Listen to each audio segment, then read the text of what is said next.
Le 17e point. Il y en a 20.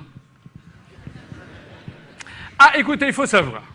On m'a dit pendant 4 ans et demi, vous êtes un monomaniaque, vous ne voulez qu'une chose, c'est sortir de l'Europe, il n'y a rien derrière.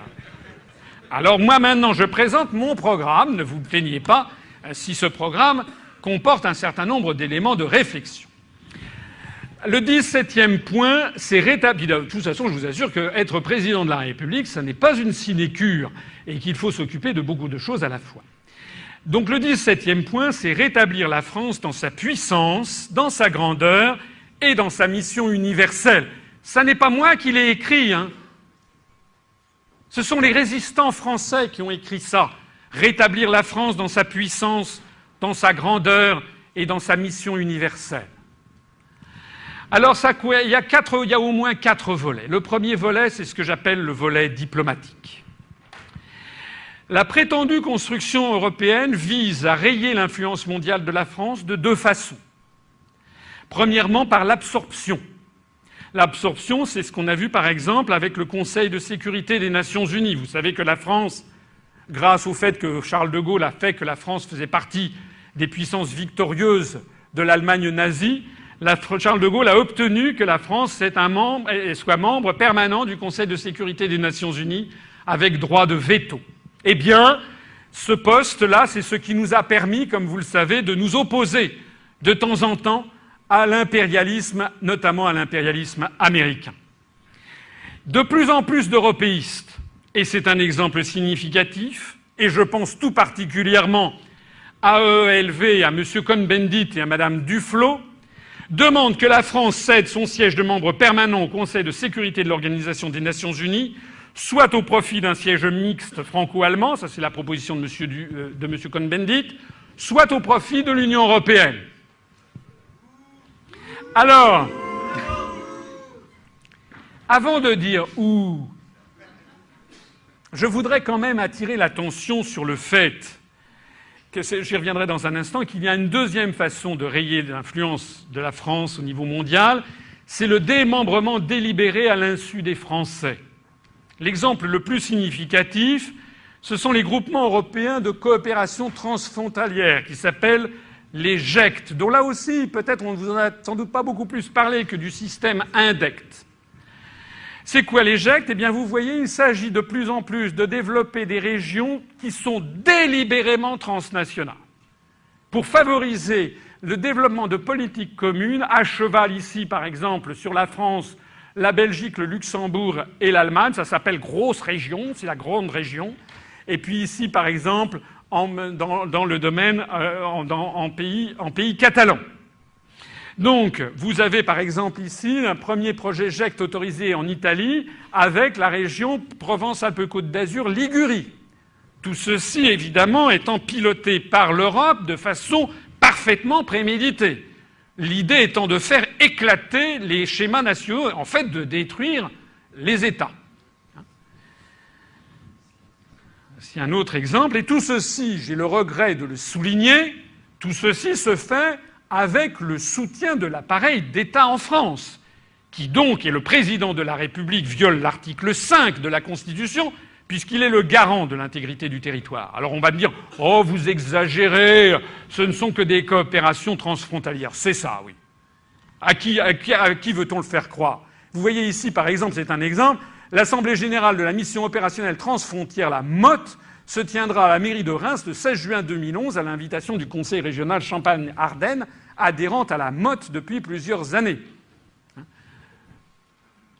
Donc vous avez d'ailleurs de plus en plus de régions qui organisent des quasi-ambassades à Bruxelles, un bureau de représentation à Bruxelles, tout ça pour contourner les États-nations. Donc vous voyez que la France est attaquée à la fois, comme je le disais, par l'absorption, on veut lui piquer ses attributs pour les donner à l'Union européenne, ou bien on veut la démembrer, c'est-à-dire par le démembrement. Alors moi je pose une question. À qui l'absorption et le démembrement de la France profitent-ils ? Qui servent au fond tous les Français qui se moquent de la grandeur de la France On n'ose plus en parler. Quand je parle de la grandeur de la France, les gens se disent « Mais qu'est-ce que c'est que ce ringard? Quelle idée de réac !» Comme dirait M. Cohn-Bendit ou Mme Duflot, la grandeur de la France. Arrêtons d'en parler.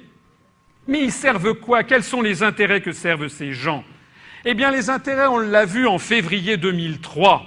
Au moment du débat sur la guerre en Irak au Conseil de sécurité de l'Organisation des Nations Unies, vous avez eu ici le secrétaire d'État de l'époque, M. Colin Powell, secrétaire d'État américain, qui a osé agiter au Conseil de sécurité une fiole en disant que c'était à l'intérieur le bacille du charbon.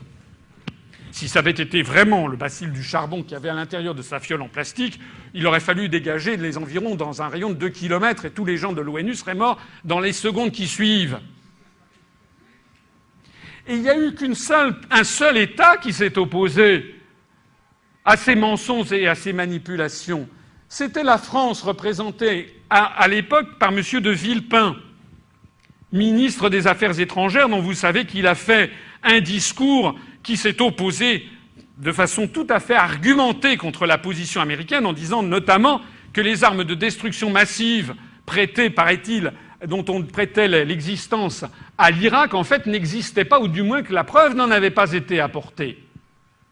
Ceci a eu pour effet quoi? Eh bien, a eu pour effet que les Américains n'ont pas obtenu le feu vert du Conseil de sécurité des Nations Unies. Et donc ceux qui, comme M. Cohn-Bendit ou comme Mme Duflot, disent qu'il faut céder le siège permanent au Conseil de sécurité, le céder à l'Union européenne, ils le céderont à qui?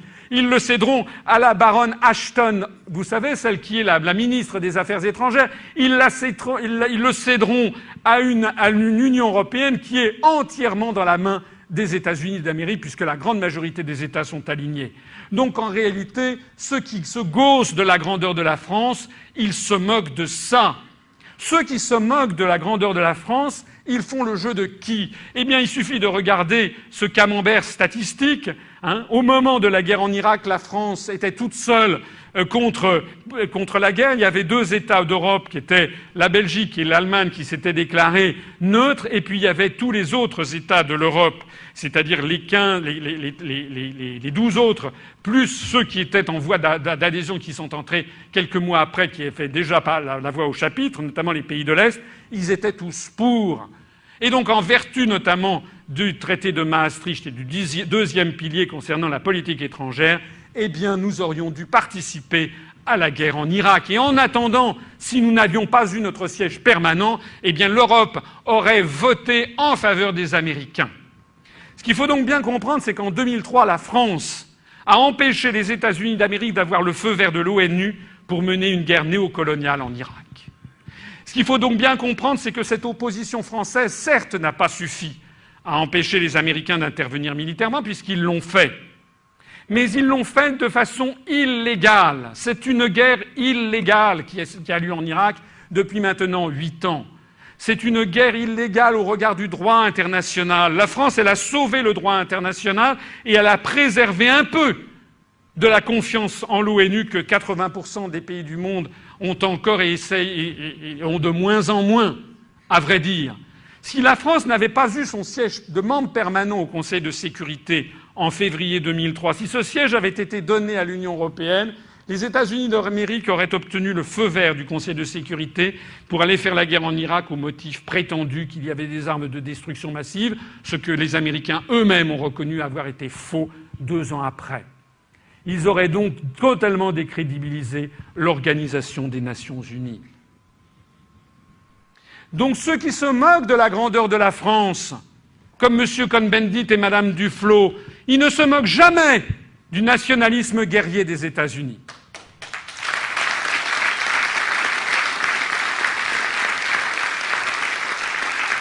Ceux qui fustigent le défilé militaire sur les Champs-Élysées, comme Mme Eva Joly, elle approuvait qu'au même moment, 3000 km au sud, les mêmes avions qu'elle ne voulait pas voir au-dessus des Champs-Élysées étaient en train de bombarder des femmes et des enfants en Libye. Elle l'approuvait.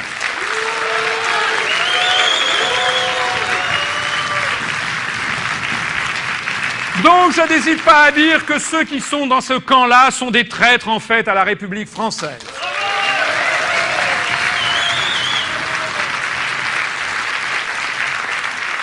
Ceux qui se moquent de la mission universelle de la France dont parlait le Conseil national de la résistance ne crachent pas seulement au visage des milliers de Français résistants qui sont morts pour ces idéaux, parce que c'est ça qu'ils font. Quand ils se moquent de la grandeur de la France et de la mission universelle, ils se moquent de ce qu'ont écrit nos aïeux qui se sont battus avec leurs poings et pratiquement sans moyens contre la Gestapo et les nazis. C'est de ça qu'ils se moquent. Mais pas seulement. En réalité, de façon consciente ou inconsciente, ils agissent en fait pour donner tout pouvoir à l'empire euro-atlantiste dirigé depuis Washington pour dominer l'univers. Voilà ce qu'ils font. Et moi je dis à M. Cohn-Bendit et à Mme Duflot, vous qui voulez donner le siège de la France au Conseil de sécurité, qui voulez le donner à l'Union européenne, qui est entièrement dans la main des États-Unis, vous vous faites les complices de ça, de ces enfants qui en ce moment sont couverts de sang des armées de l'OTAN en Irak ou en Libye.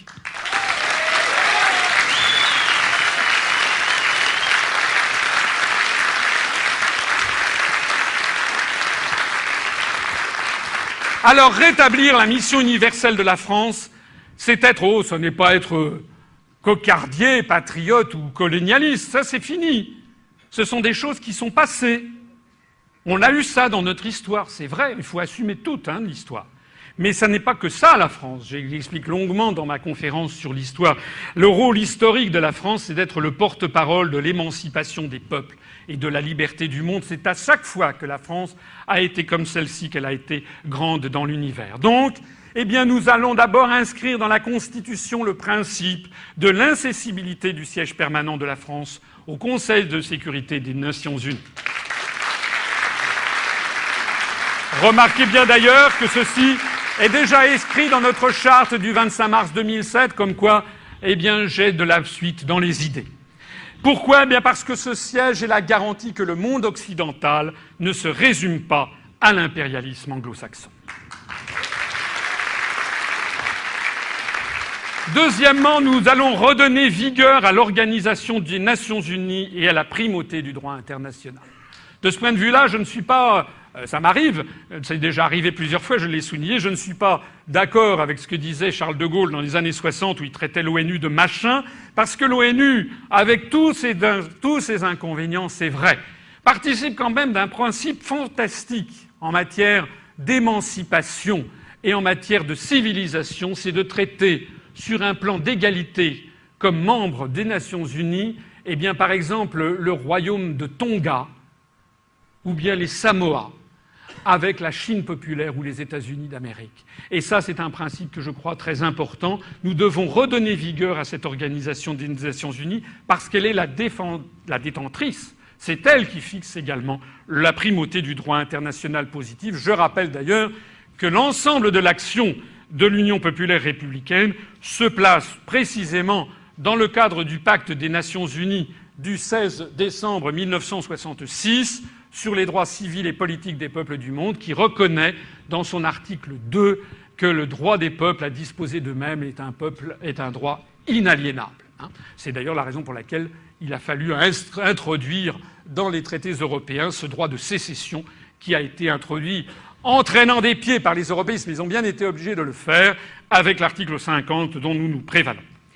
Il faut également dénoncer les dérives du prétendu droit d'ingérence humanitaire.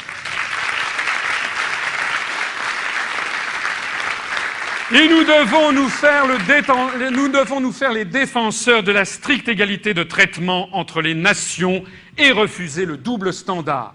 La dénonciation des violations des droits de l'homme, c'est bien, mais la dénonciation des violations des droits de l'homme dans un pays et pas dans un autre qui les persécute bien davantage, ça n'est pas bien. La dénonciation de la détention d'armes de destruction massive, d'accord. Mais quand c'est le pays au monde qui détient le plus d'armes de destruction massive qui le reproche à celui qui n'en a aucune, c'est mal. La dénonciation de projets de programmes nucléaires, d'accord, mais quand ce sont des pays qui eux-mêmes ont l'arme nucléaire, en vertu de quoi ont-ils le droit de se poser en donneur de leçons? Tout cela ne peut pas se faire sur la base d'un deux poids, deux mesures. Parce que l'opinion de l'humanité ne se résume pas à ce que l'on entend sur TF1 et parce que la communauté internationale ne se résume pas à ce qui se passe entre Washington, Bruxelles, Rome, Berlin, Paris et Londres. Ce n'est pas vrai. Il y a, lorsque Dominique de Villepin avait fait son discours inspiré à l'Organisation des Nations Unies en 2003, malheureusement, ça s'est arrêté là. Mais lorsqu'il avait fait ce discours, eh bien, force est de constater, comme je le rappelle souvent, et que dans les semaines qui suivirent, dans les jours qui suivirent, il y avait des files d'attente qui se sont créées dans les alliances françaises, à Buenos Aires, à Caracas, Mexico, New Delhi, Moscou, Tokyo, Pékin, Sydney, Le Caire, etc., de gens qui voulaient apprendre le français, parce que d'un seul coup, ils retrouvaient la France qu'ils aimaient. Le volet diplomatique, je viens d'en parler, le volet militaire maintenant. Il y a un enjeu décisif qui est l'appartenance ou la non-appartenance à l'OTAN. Pourquoi est-ce que c'est un enjeu décisif? Parce que ça représente un enjeu à la fois en termes militaires, mais aussi en termes politiques.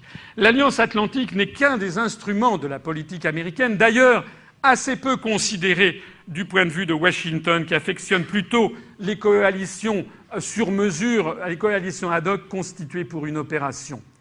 L'un des principaux rôles de nuisance, une des principales nuisances de l'OTAN, c'est son caractère qui est insuffisamment souligné dans le grand public, c'est son caractère normatif en termes de doctrine, en termes de procédures opérationnelles, en termes de chaîne de commandement. Ces normes ne sont d'ailleurs même pas les normes américaines partagées. Les normes OTAN sont les normes que les États-Unis imposent au reste de leurs alliés, mais dont eux se soustraient justement pour garder leur liberté et leur identité militaire. En d'autres termes, comme la dette américaine, l'OTAN est un produit d'exportation. Alors, il y a des conséquences très graves, d'une ampleur gravissime pour notre pays. Le dernier livre blanc dont je parlais tout à l'heure, qui se focalise sur le danger du terrorisme djihadiste, et lui ne parle pas du tout de la menace de l'OTAN, au contraire, puisqu'il saute à pied dedans.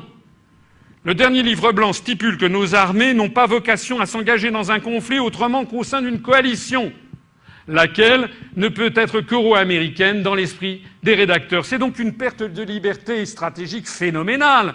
Nous sommes devenus un pays satellite, un pays, la France, de Clémenceau, de Napoléon, de Charles de Gaulle, est devenue un pays satellite d'un empire euro-atlantique. Et cette perte de liberté stratégique, elle est souvent justifiée par la diminution des moyens nationaux. On dit « Oh, vous comprenez, les guerres, c'est tellement cher, c'est tellement ci, c'est tellement ça ».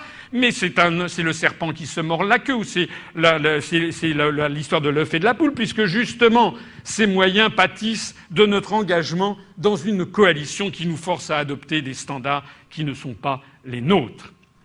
Rétablir la mission universelle de la France et être le porte-parole de l'émancipation des peuples et de la liberté du monde, ça n'est donc pas seulement le volet diplomatique dont je parlais à l'instant avec notre siège permanent au Conseil de sécurité, la volonté de redynamiser l'ONU, la volonté de lutter contre le double standard, mais c'est également de retirer immédiatement la France de l'OTAN et pas seulement de son commandement militaire intégré, structure militaire ayant perdu toute légitimité depuis la fin de la guerre froide. Alors,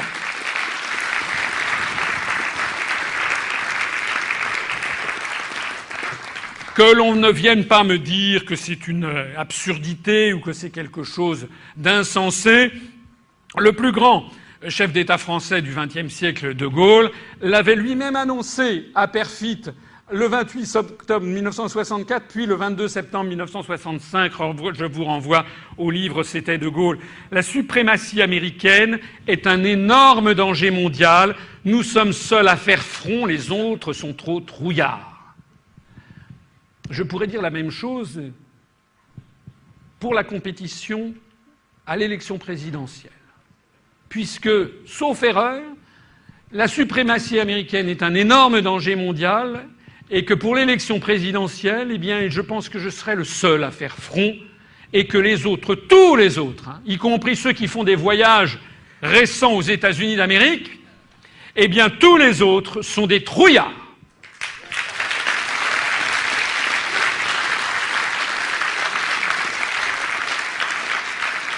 Et De Gaulle précisait « l'Alliance atlantique cessera d'exister le jour où les pays de l'Est deviendront pareils aux autres ». De fait, à partir du moment où l'Alliance atlantique était motivée par le pacte de Varsovie. Eh bien, depuis qu'il n'y a plus de pacte de Varsovie, il n'y a plus de raison qu'il y ait l'Alliance Atlantique. Et comme je le dis souvent, et c'est un peu triste et cruel de ma part de le dire, l'Afghanistan ne se trouve pas au bord de l'océan Atlantique. Le deuxième point, c'est de désengager nos armées des guerres de la gouvernance mondiale, notamment en rappelant immédiatement les troupes françaises engagées en Afghanistan, en Libye ou ailleurs. Et d'ailleurs, nous ferons là aussi des économies, figurez-vous. Que l'on ne vienne pas me dire que nous voulons dépenser de l'argent de façon extraordinaire. Au contraire, je ne vous propose que des économies. Pas que des économies, je vous ai proposé aussi des dépenses en matière d'éducation, en matière de logement, en matière d'agriculture, en matière sociale, je vous ai proposé des dépenses. Mais je vous ai proposé des économies drastiques sur la sortie de l'OTAN, sur les guerres qui nous coûtent d'ailleurs un argent considérable, ou bien sur la sortie de l'Union européenne qui nous rapportera au minimum 7 milliards d'euros. Mais la campagne présidentielle va durer plusieurs mois et je pense être invité sur TF1 où je pourrais expliquer les gains que nous allons faire en sortant de l'Union européenne en matière financière. Je rappelle quand même que ces conflits en Afghanistan ou en Libye sont des conflits évidemment extrêmement meurtriers, mais et engagés vraiment pour des raisons dont l'histoire montre très rapidement en fait que c'était sur de fausses informations, mais présentent un bilan désastreux pour notre pays. Même d'éventuels succès sur le terrain ne permettent en aucun cas d'obtenir un succès stratégique. C'est quoi un succès stratégique ? Eh bien, c'est un succès qui est producteur de sécurité. C'est un succès qui règle la question. Et c'est quoi un succès qui règle la question ? C'est un succès lorsque les populations sont d'accord avec l'opération menée. Voilà. Et si les Américains, les Anglo-Saxons, plus tous les Européens qui les ont suivis en Irak, se terrent derrière des compounds en Irak, etc., si le pays est à feu et à sang 8 ans après l'intervention, eh bien ça veut bien dire qu'il y a un gros problème qui se passe en Afghanistan comme en Irak. En fait, ce problème découle du fait que ce sont des guerres qui sont délibérément d'origine illégitime et perçues comme illégitimes par les populations locales. J'ajoute que ces opérations accaparent une part considérable de nos moyens militaires en termes d'effectifs, de budget et de matériel, et de façon plus perverse également, qu'elles bornent l'horizon de notre réflexion stratégique. Elles nous empêchent de voir quelles sont les principales menaces contre la France. J'en parlais tout à l'heure sur le livre blanc qui a été publié il y a quelques années sous la houlette de M. Sarkozy, où l'on met en première page du résumé, on parle du terrorisme djihadiste. Encore une fois, je ne dis pas, bien entendu, qu'il n'y a pas du terrorisme djihadiste. C'est vrai que ça peut exister, mais enfin, il se trouve qu'en France, on n'en a pas eu. Et puis surtout, il se trouve que tout ceci ne s'engage que trop dans la politique souhaitée par les néoconservateurs américains, les think tanks américains, et donc nous fait manquer ce qui est la chose la plus importante, c'est tout simplement que la France a été entièrement domestiquée par les États-Unis d'Amérique. C'est ça, moi, qu'il faudrait mettre en numéro 1 dans le livre blanc de la défense nationale.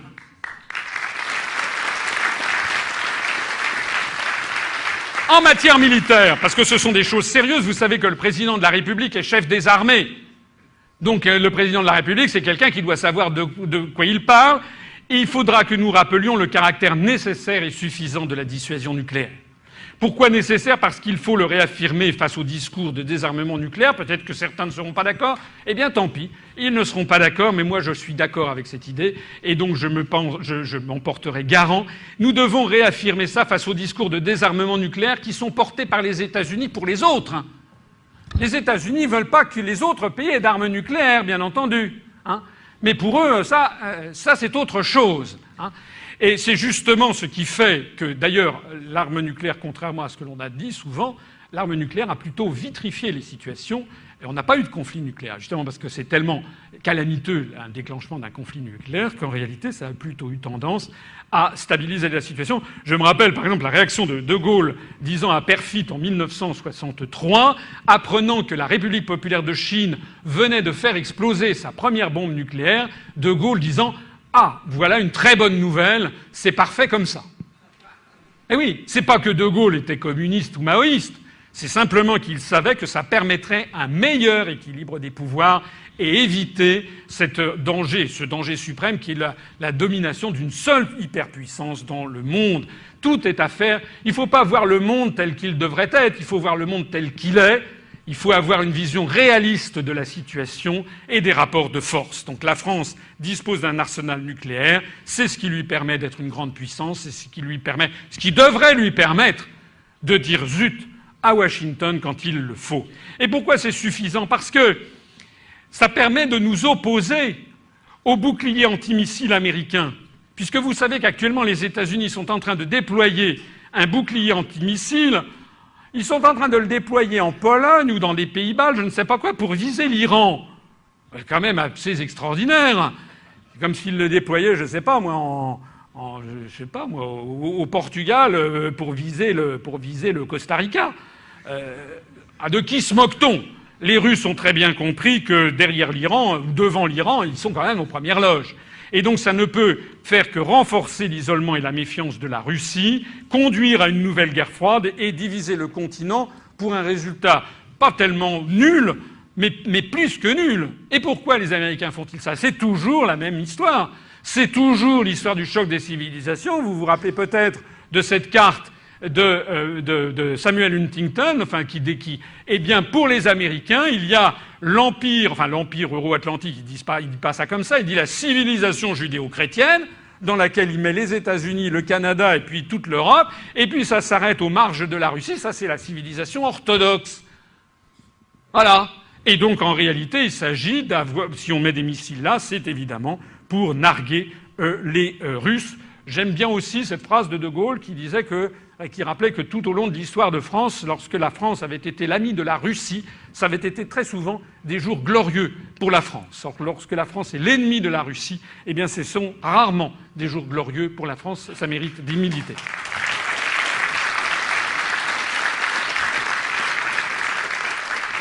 Et puis, notre politique de défense doit réaffirmer le lien armée-nation.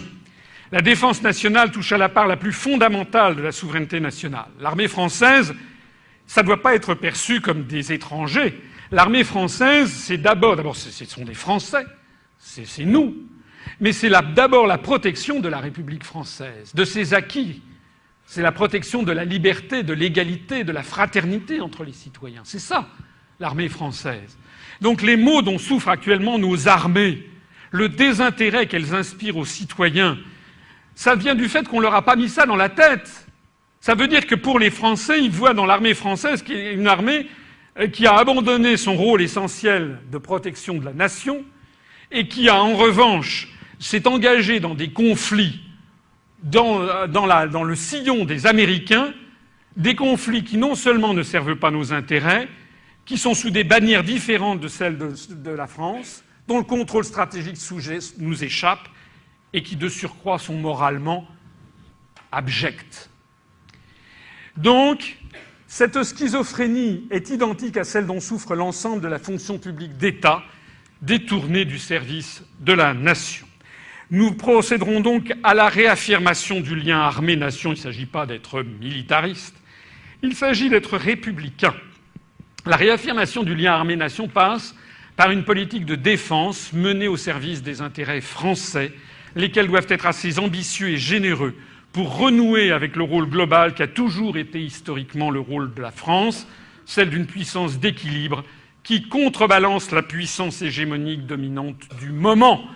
Du temps de François Ier, c'était Charles Quint, l'empire des Habsbourg et le Saint-Empire romain germanique. Du temps en 1870 ou en 1914, c'était l'empire prussien. En 1940, c'était l'empire nazi. Eh bien, maintenant, c'est l'empire euro-atlantique. Et nous devons nous préserver de ça. C'est le rôle de notre armée. Un mot sur le volet scientifique. Il faut une relance urgente de la recherche française fondamentale et appliquée, avec la revalorisation de la fonction de chercheur, une amélioration des conditions de travail et de rémunération, une titularisation des personnels quand c'est nécessaire, des incitations fiscales au mécénat d'entreprises et de particuliers et une valorisation médiatique. Il faut en arrêter avec cette caricature du professeur Nimbus. On ne présente pas... Enfin, je commence à être d'âge mûr. Je me rappelle que quand j'étais petit, dans les années 60, il y avait dans les magazines pour enfants que je pouvais regarder, ou même à la télévision française, on donnait aux gens envie de s'intéresser à la science, et à la France aussi d'ailleurs. On leur donnait... moi, je me rappelle d'une série où on apprenait qui était Marie Curie, Pierre Curie. Bon, ça n'allait pas très très loin. Mais pour un enfant de 10 ans comme j'étais, c'était fantastique, c'était tout à fait intéressant. Donc il faut aussi diffuser des émissions et des documentations dans les grands médias publics, notamment télévisés, sur l'histoire prodigieuse de la recherche en France, sur le fait que les Français ont été, comme vous le savez, l'un des, sinon le peuple le plus inventeur de l'histoire de l'humanité, sur les recherches en cours également, sur l'attractivité de ce métier pour les jeunes. Il faut aussi profiter de nos cerveaux et de nos matières grises. Quand vous pensez que maintenant, une très grande partie des diplômés de l'école polytechnique sont maintenant employés dans la finance, sur des salles de marché, on se dit qu'il y a quelque chose qui ne va plus quelque part.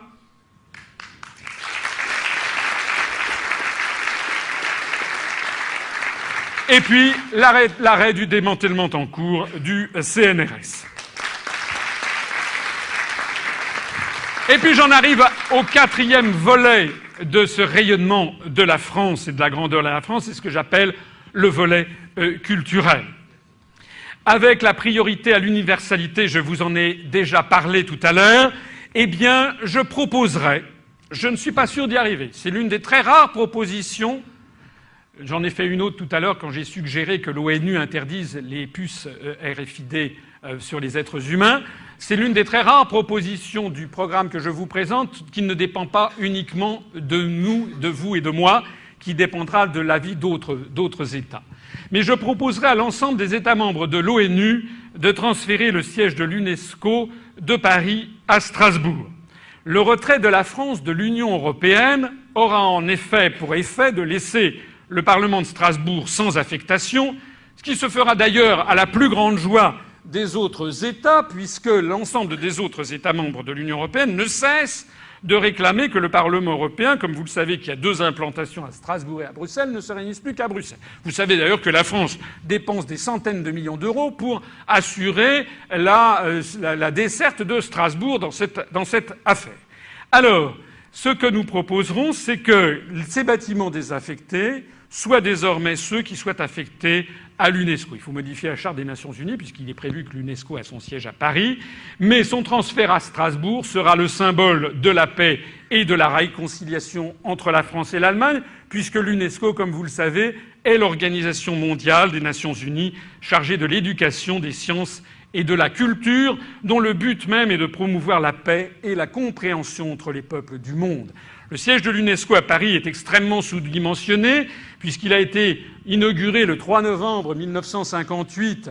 À l'époque, il y avait environ 80 États à l'Organisation des Nations Unies. Nous en sommes à 196 ou 197. Le nombre d'États a été multiplié par 2,5, donc les bâtiments craquent. Les bâtiments de Strasbourg, ou beaucoup plus vastes, seront donc beaucoup plus appropriés à la vocation mondiale de cette institution onusienne. Et au passage, ceci me permet de rassurer nos compatriotes alsaciens de la région de Strasbourg, qui peuvent se dire « mais quand même, l'Europe nous apporte beaucoup de choses ». Eh bien, rassurez-vous, le transfert de l'UNESCO à Strasbourg permettra de donner à Strasbourg et à sa région un rayonnement planétaire et dynamisera en outre l'économie locale, puisqu'on verra cette fois-ci des délégations venues de 195 pays de la planète plutôt que de 27. Donc le siège de l'UNESCO sera donc transféré à Strasbourg, si donc les membres sont d'accord. Et en parallèle, nous créerons un centre mondial de la concorde entre les civilisations à Strasbourg, qui sera construit juste à côté, ou qui bénéficiera d'ailleurs des mêmes locaux à Strasbourg. Ce nouveau palais de l'UNESCO à Strasbourg sera donc assorti d'un centre mondial de la concorde entre les civilisations, qui sera la réponse du berger à la bergère face à tous les théoriciens du choc des civilisations. Ce centre Ce centre bénéficiera de la proximité de l'UNESCO. Ce centre a vocation de recherche et de présentation muséographique, réunira des chercheurs du monde entier et présentera au grand public toutes les théories porteuses de guerre, et notamment la théorie actuelle du choc des civilisations. Et j'ajoute, pour que le symbole soit extrêmement parlant, que nous inaugurerons ce centre le 3 août 2014, le jour du 100e anniversaire de la déclaration de guerre de l'Allemagne à la France ayant provoqué la Première Guerre mondiale. J'insiste sur l'aspect des choses parce que, d'abord, ça sera une réponse très importante à l'affaire du choc des civilisations, mais c'est aussi, en termes de communication, un message fort que nous adresserons à l'ensemble du monde et aussi à nos partenaires européens, c'est-à-dire que sortir de l'Union européenne, c'est vouloir faire la paix. L'Europe, c'est la guerre. Parce que tous ceux qui me disent qu'il faut rester dans l'Union européenne parce que l'Europe, c'est la paix, eh bien non, nous leur montrons que c'est désormais l'inverse qui est vrai.